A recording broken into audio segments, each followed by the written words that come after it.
స్వచ్ఛత అంటే నందిని. నందిని పాలు మరియు పెరుగు. నందిని మిల్క్ సమర్పించు ఉగాది స్పెషల్ ఎపిసోడ్కి స్వాగతం. సుమన్ టీవీ ప్రేక్షకులందరికీ ఉగాది శుభాకాంక్షలు. రమగారు, మీకు కూడా ఉగాది శుభాకాంక్షలు అండి. ఉగాది శుభాకాంక్షలు జయ. సుమన్ టీవీ ప్రేక్షకులందరూ ఆయురారోగ్య ఐశ్వర్యాలతో తొలతూగుతూ ఉండాలని కోరుకుంటూ ఉగాది శుభాకాంక్షలు. ఉగాదిలో కూడా వచ్చేసాం, ఉగాది పండుగ జరుపుకుంటున్నాం. ఈ సంవత్సరం వాళ్ళు స్పీడ్గా అయిపోతుంది, చాలా త్వరగా వచ్చేసినట్టు అనిపిస్తుంది. 24 తొందరగా అయింది అనుకున్నాం, అసలు అప్పుడే మార్చి అయిపోయింది. అవును అవును, కొత్త సంవత్సరంలోకి అడుగు పెడుతున్నాం. ఉగాది అనగానే ముందుగా ఉగాది పచ్చడి, పంచాంగం, ఇవి రెండు మనం విశేషంగా మాట్లాడుకుంటాం. ప్రతి ఒక్కరం కూడా పంచాంగం కోసం ఎదురు చూస్తాం, పంచాంగం వింటాం, పంచాంగ శ్రవణం. ఏ రాశికి, నా రాశికి నాకు ఎట్లా ఉందని తెలుసుకోవటంలో ఎక్కువగా ఇంట్రెస్ట్ చూపిస్తూ ఉంటాం కదరమ్మ గారు.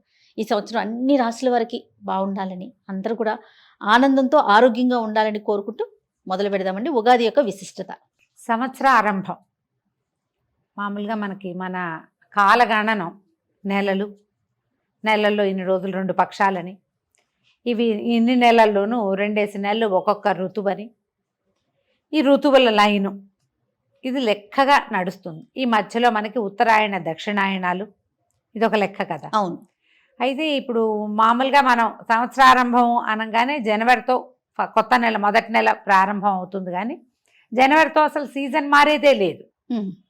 జనవరి 31కి ముందు, డిసెంబర్ 31కి ముందు, జనవరి 1కి తర్వాత డేట్ మారుతుంది, క్యాలెండర్ మారుతుంది, మనం రాసేది సంవత్సరాన్ని అంకె మారుతుంది తప్ప సీజన్లో గణనీయంగా ఒక్క పూటలో సూర్యుడు నిలబడ్డం కానీ తగ్గిపోవటం ఏం కనపడదు.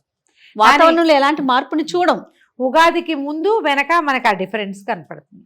అవును, ఋతువు యొక్క మార్పు, దాంతో జీవితంలో కొంత మార్పు జరగడానికి అవకాశం ఉందేమోనని అనిపిస్తూ ఉంటుంది మనకి తొలి కాలం నుంచి. అయితే ఈ ఉగాది ఈ రోజు చైత్రారంభంలో కాకుండా ఇంకా కొంచెం ముందుకుండేది, వెనక్కుండేది, ఇవన్నీ అనుకుంటాం. కానీ మనకి తెలిసి కొన్ని వందల సంవత్సరాలుగా ఇదే, ఒక 300-400 సంవత్సరాలుగా ఇదే మనం చేసుకుంటున్నాం. ఈ చైత్ర ఆరంభం మొదటి రోజున కొంచెం చక్కటి పాజిటివ్ దృక్పథంతో మన జీవితంలో ఉండేటువంటి షడ్రసాలని షడ్రుచులుగా వాటితోటే మనం ఏదైనా ఒక పదార్థం కావించి భగవంతుడికి నివేదన చేసో చేయకుండానో మన ఊరి ఆచారం ప్రకారం షడ్రుచులతోటి కూడి ఉన్నటువంటి నింబకుసుమ భక్షణ చేసి ఈ రోజుని చక్కగా కనుక ప్రారంభం చేసుకుంటే, ఈ రోజు మొదలు పెట్టుకుని సంవత్సరం అంతా బాగుంటుందని ఒక నమ్మికతోటి మనం ముందుకెళ్తూ ఉంటాం. జీవితం అంటే ఏమిటి, అన్ని రకాల ఇవి వస్తాయి. కష్టము, నిష్ఠూరము, సుఖము, దుఃఖము, సరదా, సంతోషము, అంతే కదా. ఇబ్బంది, సబ్బంది, ఏవో కాదరమ్మ గారు, ఆ ఇబ్బంది ఉంటేనే సబ్బంది విలువ తెలుస్తుంది. అంతే కదా. కష్టం ఉంటేనే కదా సుఖాన్ని ఎంజాయ్ చేయగలుగుతాం. లేకపోతే మొనాటనస్గా ఉంటుంది.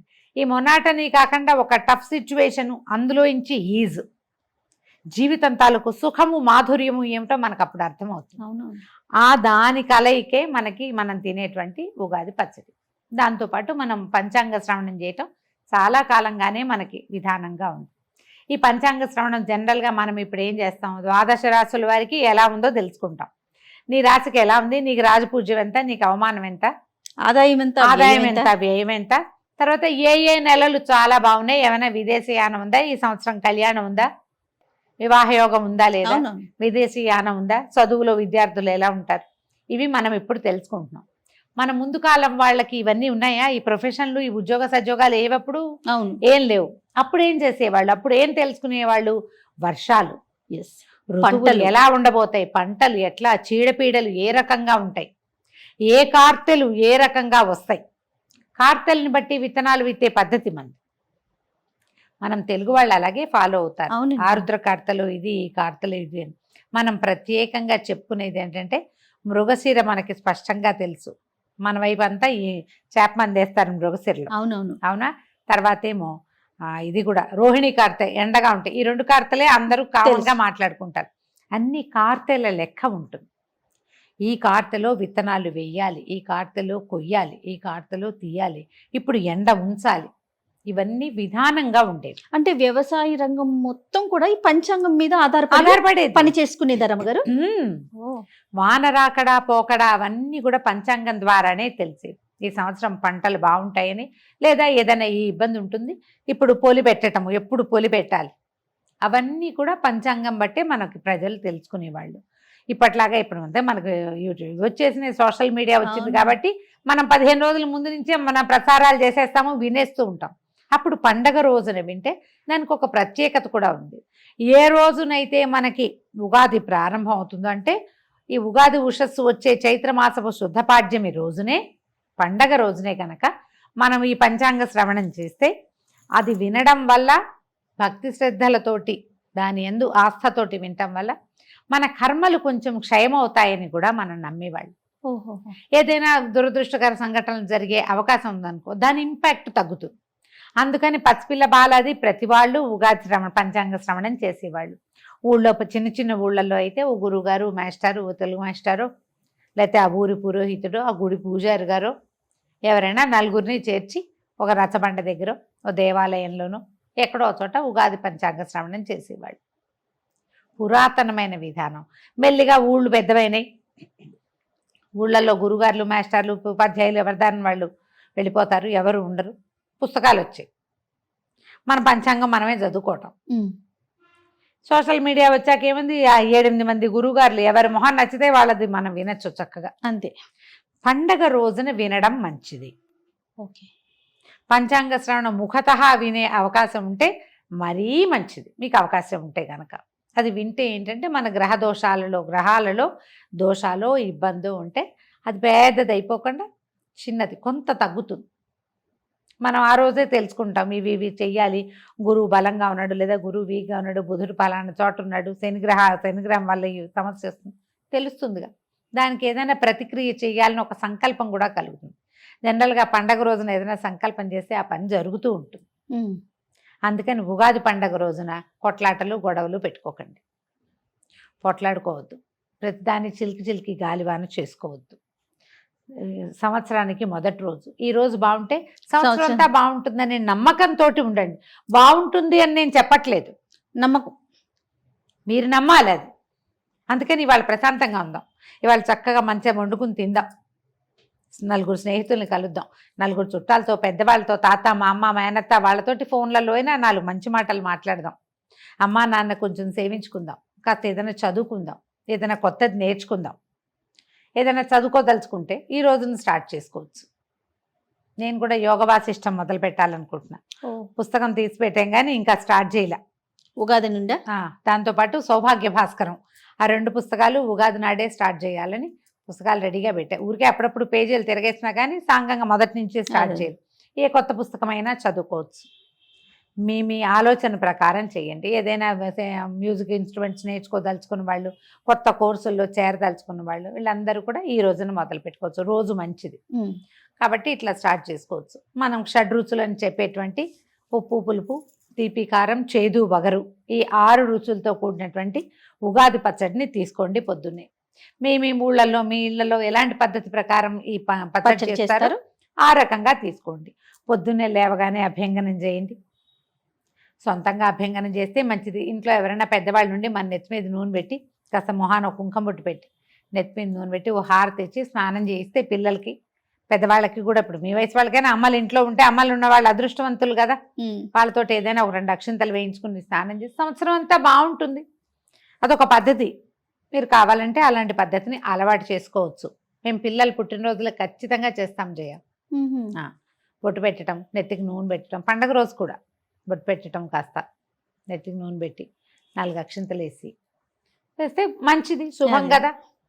పూజ చేసుకోవటము, దేవతార్చన ఏదైనా మన ఇంట్లో అలవాటు ఉంటే ప్రార్థించే పద్ధతి ఏది ఉంటే ఆ ప్రార్థనా విధానాన్ని అవలంబించటము, ఎవరికైనా ఏమైనా చేసి పెట్టడము. ఈ కొన్ని చోట్ల ఏంటంటే అమ్మవారికి నివేదనలు చేసే విధానం కనపడుతుంది. ఈ గోదావరి జిల్లాలు ఆ వైపు, తర్వాత ఏమో శ్రీకాకుళం జిల్లా ఇటు మన ఇటువైపు ఉత్తరాంధ్ర వైపు కూడా అమ్మవారికి ఉపారాలు ఎత్తటం అంటారు. ఉపారము అంటే ఉపాహారం అన్నమాట, బహుశా ఉపారాలు ఎత్తటం అనే అంటారు. మా అత్తవారింట్లో ఏం చేస్తారంటే అమ్మవారి నివేదనని చేస్తారు ప్రత్యేకంగా. ఇక్కడ కూడా ఉంటాయి అట్లా కొన్ని ప్రాంతాల్లో. ఏంటంటే ఇప్పుడు గంగానమ్మకి అవి పెడతారు చూడు, అమ్మకి పెట్టుకుంటారు. అట్లా పండగ రోజున అమ్మవారికి పెట్టే విధానం కనపడుతుంది. ఇప్పుడు ఏంటంటే మనకి ఇది సీజన్ మారుతుందా, ఈ వేపపూత కాలంలోనూ అప్పుడు స్కిన్ ప్రాబ్లమ్స్ వస్తాయి, అనారోగ్యాలు వచ్చే కాలం ఇది. అవును, వేపపూత అంటారు ఇంకే అట్లమ్మ అలాంటివి వస్తాయి. అందుకని ఈ అమ్మవారికి ఏదైనా బోనం ఎత్తటం అలాంటివి చేస్తారు. మేము ఈ పద్ధతులు మీకు అలాంటివి ఉంటే చేయండి. ఒకవేళ లేదు మేము చేయదలుచుకున్నామంటే చాలా సింపుల్ మెథడ్. మామూలు మనం వంట చేసుకోవడం, పప్పు, కూర, పులుసు 4 పదార్థాలు వండుకోవటం. తర్వాత పాయసము, పులిహార, గారెలు, బూర్లు, పొంగు బూర్లు, ఇవి 5 రకాలు. ఓ 5 మామూలు అన్న రోజువారీ ఆహారం కాకుండా ఇవన్నమాట. ఆ, ఇవన్నీ 2 ఆకుల్లో సర్ది, అంటే మనం ఏమన్నా వడ్డించి ఉమ్, అమ్మవారికి నివేదన చేస్తాం. ఓహో, ఈ అమ్మకు కూడా మన రోజువారీ దేవతార్చన దగ్గర కాకుండా కొంతమంది అక్కడ చేసుకుంటారు. మా వాళ్ళు ఏం చేస్తారంటే ఒక గోడకి బొట్టు పెడతారు. ఒక ఉమ్, 3 అదే పసుపు గుండ్రంగా రాసి 3 కుంకుమ గీతలు గీస్తారు, 4 బొట్లు పెడతారు. అది చూసేసరికి మనకు ఒక జేజ్ ఫీలింగ్ ఫీల్ వస్తుంది. వస్తుంది. ఆ, అక్కడ ఒక దీపారాధన చేసుకోవటము, వంట ఇంట్లో గోడ దగ్గర ఎక్కడైనా చేసుకోవచ్చు. కాస్త అగరబత్తులు, ధూపం వేయటము. తర్వాత ఈ 2 ఆకుల్ని అమ్మవారికి నివేదన చూపించటం. ఒక ఆకుని చాకలికి ఇస్తారు ఊళ్ళల్లో, అదొక అలవాటు ఉంటుంది. ఇళ్లలో బట్టలు ఉతికే అలవాటు ఉన్న వాళ్ళు ఉంటుంది. ఉంటారు కదా ఆ. కొన్ని ఊళ్ళల్లో. అవకాశం ఉంటే అట్లా ఇవ్వటం. ఎవరికైనా, మనకే పని వాళ్ళు ఉన్నారు లేదా వాచ్మెన్ ఉంటారు, ఎవరికైనా ఒక ఆకు మనం వడ్డించిన దాన్ని వాళ్ళనే ఇంట్లో పిలిచి భోజనం పెట్టగలిగారా మహత్తరంగా ఉంటుంది. ఆ ఆకు వడ్డన వాళ్ళకి. 2వ ఆకు గృహస్థు భోజనం చేయొచ్చు, గృహలక్ష్మి అయినా చేయొచ్చు, గృహస్థ అయినా చేయొచ్చు. ఇంకా అది నివేదన కింద అనమాట. ఇలా చేస్తారు. అలవాటు ఉంటే చేసుకోండి. ఈ ఉపారాలు ఎత్తడం కూడా అమ్మవారికి విశేషంగా చేసి అన్ని గారెలు, బూర్లు అవి చేసి 9 రకాలు కూడా పెడతారట. ఆహా, కొన్ని పద్ధతులు. అది ఏం లేదు, మనమే ఏదో చేసుకుంటాం, బొబ్బట్లు అవి ఇవి స్వీటు హాటు చేసుకుని 2-3 ఫ్రెండ్స్నో చుట్టాలనో పిలుచుకుని భోజనం చేయొచ్చు. మనమే ఉన్నాం, మనమే 4 షడ్రసోపేతమైన భోజనాలు చేసుకోవటం, హాయిగా నవకాయ పిండి వంటలు అవిను భోజనం చేయటం, చుష్టుగా చక్కగా తాంబూల సేవనం చేయటం. ఎవరైనా వీలైతే ఫ్రెండ్స్నో చుట్టాలనో బంధువులనో ఎవరో ఒకళ్ళ బంధు దర్శనం చేయండి, ఈ రోజున మంచిది అని చెప్తారు.